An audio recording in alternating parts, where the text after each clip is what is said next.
Aloha, I'm Emme Tamimbang.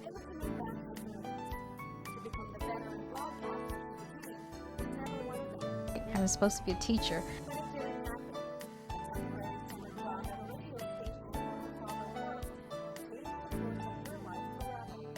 I stayed on at the radio station and they put me on the air and I had my own show.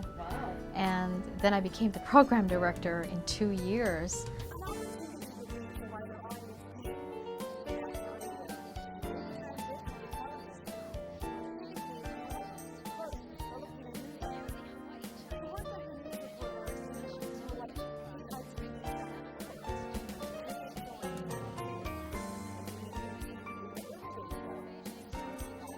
Well, it wasn't only difficult breaking into the mainstream industry as a Filipina, but as a woman, because when I got into television, it was predominantly male-oriented. Most of the anchors were men, most of the reporters were men, and so it was very, very difficult, and I remember constantly trying to prove myself.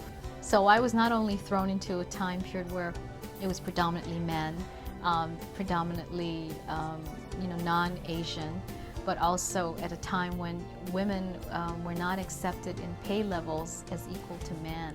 After 2 years, we were accepted and we were respected, that as local people, we could do the job. And as women in the industry, we could compete against the men. So pioneering was painful. I mean, it was really hard.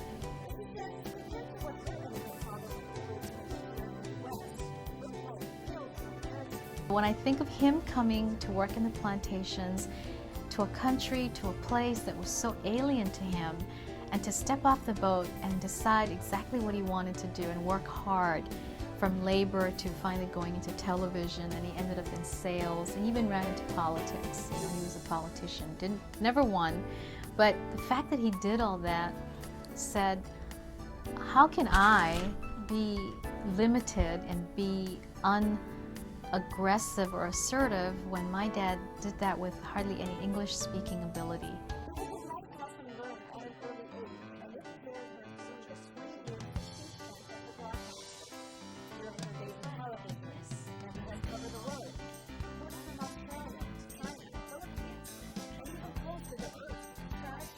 From 42,000 feet above the international dateline, I get embarrassed, but I also think that if these awards can speak of some of the achievements that I've done, and if it inspires other people, then fine. But if it's just a plaque to put on the wall, you know, it's not that meaningful.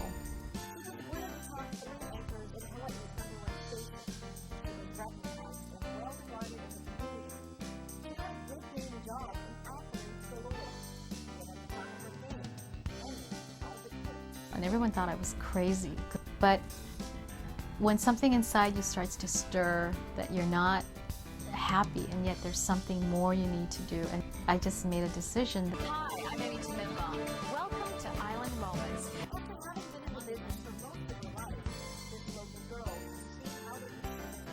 When I watch it now, I'm excited about seeing the females, the males that are in the business, the local faces, but I also am concerned about their intention.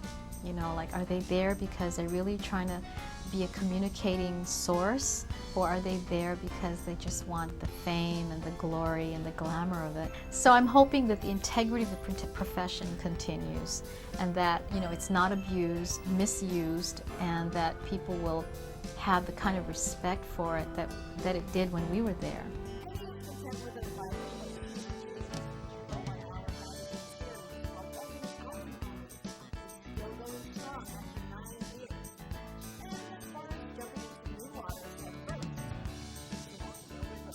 If what I do can inspire someone to think out of the box, to think out of their neighborhood, to think out of their normal reach, then, you know, I say that would be probably the best thing I could do.